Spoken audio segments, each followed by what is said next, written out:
ሰላም ጤና ይስጥልን የተወደዳችሁና የተከበራችሁ የጎ ቴሌቪዥን አድማጭ ተመልካቾቻችን እንደምን ቆያችሁን? የዕለተ አርብ መጋቢት 4 2018 ዓ.ም ሰበር መረጃዎችን ይዘንላችሁ ቀርበናል። መረጃዎቻችን ቶሎ እንዲደርሷችሁ ዩቲዩብ ቻናላችንን ሰብስክራይብ፣ ላይክ፣ ሼር በማድረግ አብራችሁን ቆዩ።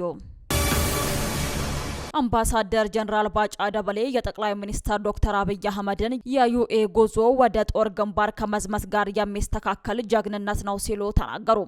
በኬንያ የኢትዮጵያ አምባሳደር የሆኑት ጀነራል ባጫ ደበሌ ጠቅላይ ሚኒስትር ዶክተር አብይ አህመድ በትላንትናው ዕለት ወደ ተባበሩት አረብ ኤምሬትስ ያደረጉትን ይፋዊ ጉብኝት በማድነቅ እርምጃውን ከዚህ ቀደም የደንብ ልብስ ለብሰው ወደ ጦር ግንባር ከዘመቱበት ታሪክ ጋር አነጻጽረውታል። በቅርቡ በኢራን በእስራኤልና በአሜሪካ መካከል የተፈጠረውን ወታደራዊ ውጥረት ተከትሎ በተለይም ኢራን ሚሳኤሎችንና ድሮኖችን በስፋት በተኮሰችባቸው የተባበሩት አረብ ኤምሬትስ በተለይም ኢራን ሚሳኤሎች ና ድሮኖችን በስፋት በተኮሰችባቸው የተባበሩት አረብ ኤምሬትስ ጠቅላይ ሚኒስትሩ ያደረጉት ይፋዊ ጉብኝት ድፍረት የተሞላበት መሆኑን አምባሳደሩ ገልጸዋል። ጀነራል ባጫ ደበሌ በማህበራዊ ትስስር ገጻቸው ባሰፈሩ ጽሁፍ ሚሳኤሎችና ድሮኖች ከሰማይ እየወረዱ ባለበት እንዲሁም በረራዎች በስፋት በተቋረጡበት እጅግ አስቸጋሪና አደገኛ ወቅት ጠቅላይ ሚኒስትሩ ሀገሪቱን በይፋ መጎብኘታቸው ዓለምን ያስደነቀና ፍርሃት አልባ የመሪነት ጥበብ ነው ሲሉ ገልጸውታል። አያይዘው በከፍተኛ የጸጥታ ፈተናና ስጋት ወቅት የተደረገው የጉብኝት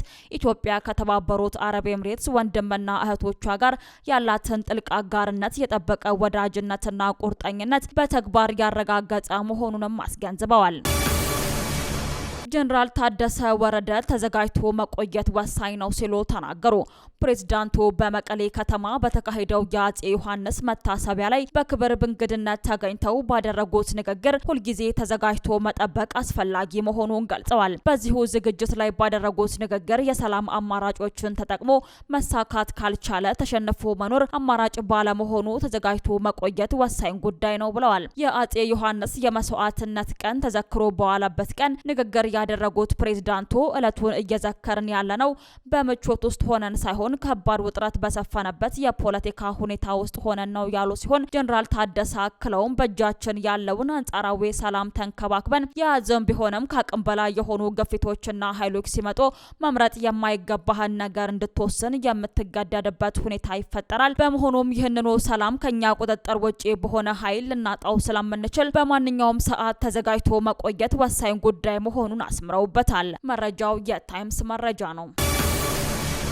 አዲስ ቻምበር ከ3 ትላልቅ ባለድርሻ ተቋማት ጋር አብሮ ለመስራት የሚያስችል የጋራ መግባቢያ ስምምነት ሰነድ ተፈራረመ። የጋራ ስምምነቱ የንግዱን ማህበረሰብ አዲስ ቻምበርንና ስራ ፈጣሪዎችን በላቀ ሁኔታ እንዲጠቅም ተደርጎም የሚተገበር ነው። ለንግዱ ማህበረሰብ የተሻለና ምቹ የንግድ አካባቢ ሁኔታ እንዲፈጠርና የስራ ፈጠራ ስነ ምህዳርን ለማሻሻል የአዲስ አበባ ንግድና የዘርፍ ማህበራት ምክር ቤት ከ3 ባለድርሻ ተቋማት ጋር የጋራ መግባቢያ ሰነድ ተፈራርመዋል። የኢትዮጵያ የኢንተርፕረነርሺፕ ልማት ኢንስቲትዩት፣ የአዲስ አበባ ንግድ ስራዎች ድርጅትና አዋሽ ባንክ ናቸው የመግባቢያ ሰነድ የተፈራረሙት። በአዲስ ቻምበር በኩል የጋራ መግባቢያ ስምምነቱን የተፈራረሙት የምክር ቤቱ ፕሬዝዳንት ወይዘሮ ዛህራ መሐመድ ናቸው። የጋራ መግባቢያው ለመካከለኛና አነስተኛ የንግድ ተቋማት ስለሚኖር የገንዘብ አቅርቦት፣ በስራ እድል ፈጠራና ክህሎት፣ በምርት ሽያጭ ላይ ያሉ የንግድ ዘርፍ ስለሚኖረው አስተዋጽኦ፣ እድልና የዋጋ ማረጋጋት ሚናን ለማከናወን የሚያስችሉ መሆናቸውም ተጠቁሟል። ምክር ቤቱ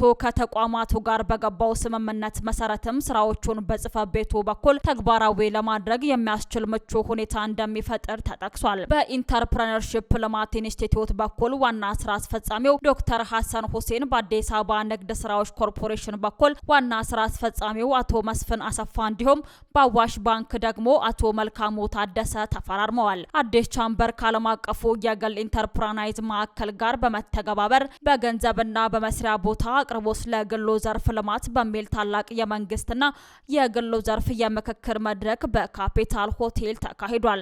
በምክክር መድረኩ ላይ ጥንታዊ ጽሁፎችንና ምላሾች ከገንዘብ ሚኒስቴር፣ ከብሔራዊ ባንክ፣ ከአዲስ አበባ ኢንዱስትሪ ቢሮ፣ ከግሉ ዘርፍና ከምሁራን የተውጣጡ ኃላፊዎችና ከፍተኛ ባለሙያዎች ተሳታፊ ሆነዋል። የትምህርት ቤት ወንበርና ጠረጴዛን በጨረታ የሸጡ ታጣቂዎች በቁጥጥር ስር መዋላቸው ተገለጸ። በራያ አላማጣ አካባቢ የሚንቀሳቀሱ የውሃት ታጣቂዎች በትላንትናው ዕለት የጥሙጋ ትምህርት ቤት የተማሪዎች ዴስክና የጥሙጋ ጤና ጣቢያን ንብረት የሆኑ ቁሳቁሶችን በጨረታ መልክ በመሸጥ ወደ መሃል ሀገር ለማንቀሳቀስ ሲሞክሩ በጮቤ በር በቁጥጥር ስር ውለዋል። ድርጊቱ የተፈጸመው የንብረት ዝውውሩ ህጋዊ ለማስመሰል የሐሰት የይለፍ ደብዳቤ ተዘጋጅቶለት እንደነበረም ተገልጿል። ግለሰቦቹ በቁጥጥር ስር የዋሉት በራያ የጸጥታ ኃይሎችና በሀገር መከላከያ ሰራዊት ቅንጅት መሆኑን ካላማጣ ከተማ አስተዳደር የተገኘው መረጃ ያመላክታል። አያቶላ ሙጅተባ ኻሜኒ ጎረቤት ሀገራት አቋማቸውን እንዲያሳውቁ አስጠነቀቁ።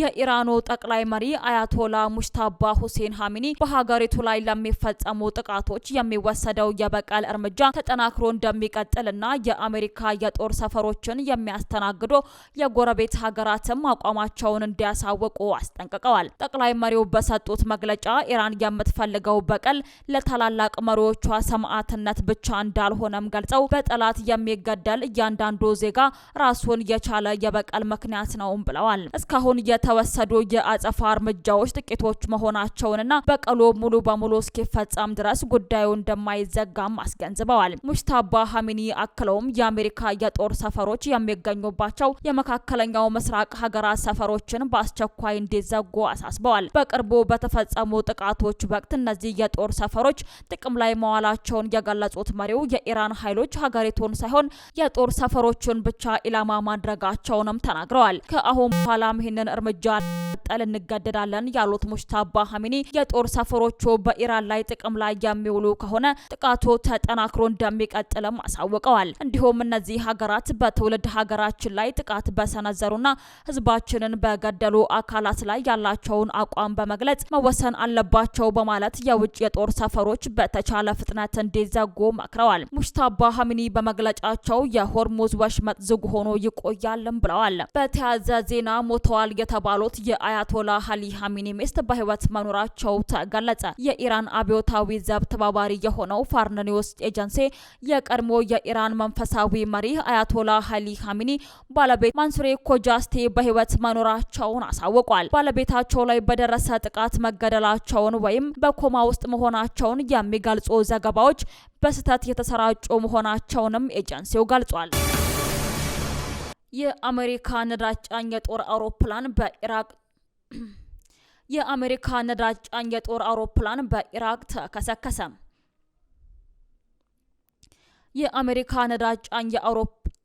የአሜሪካ ነዳጅ ጫኝ የጦር አውሮፕላን በምዕራባዊ ኢራቅ መከስከሱ ተሰምቷል። የአሜሪካ ጦር ዲፕሎማት እየበረሩ ላሉ ተዋጊ ጀቶች አየር ላይ ነዳጅ የሚሞላው KS-135 አውሮፕላን መውደቁን በማረጋገጥ አደጋው የተከሰተው በጠላት ወይም በወዳጅ ሀገር ተኩስ አይደለም ተብሏል። አደጋው ሁለት አውሮፕላኖች ላይ መከሰቱን ጠቅሶ ነዳጅ መሙያው አውሮፕላኑ ሲከሰከስ ሌላኛው በሰላም መሬት ላይ ማረፉም ተገልጿል። አውሮፕላኑ በተከሰከሰበት ምዕራባዊ ኢራቅ ውስጥ የነፍስ አድን ስራ እየተከናወነ መሆኑን አመላክተዋል። አውሮፕላኑ ሲወድቅ በሰዎች ላይ ጉዳት ስለመድረሱ የተባለ ነገር የለም። በአውሮፕላኑ ውስጥ የነበሩ 5 የአሜሪካ ወታደሮች በምንም አይነት ሁኔታ ውስጥ እንደሚገኙ የታወቀ ነገር አለመኖሩን ቢቢሲ ዘግቧል። የተከሰከሰው አውሮፕላን በጦርነቶች ውስጥ ከፍተኛ ሚና እንዳለውና ተዋጊ ጀቶችና ቦምብ ጣይ አውሮፕላኖች ረጅም ርቀት ተጉዘው ኢላማቸውን በሚመቱበት ወቅት በቂ ነዳጅ እንዲኖራቸው የሚያደርግ እንደሆነም ተገልጿል። ውድ አድማጭ ተመልካቾቻችን ለሰዓቱ ያዘጋጀንላችሁ ሰበርና ወቅታዊ መረጃዎቻችን እነዚህን ይመስሉ ነበር። አብራችሁን ስለነበራችሁ ከልብ እናመሰግናለን። በያላችሁበት ሰላም ቆዩን።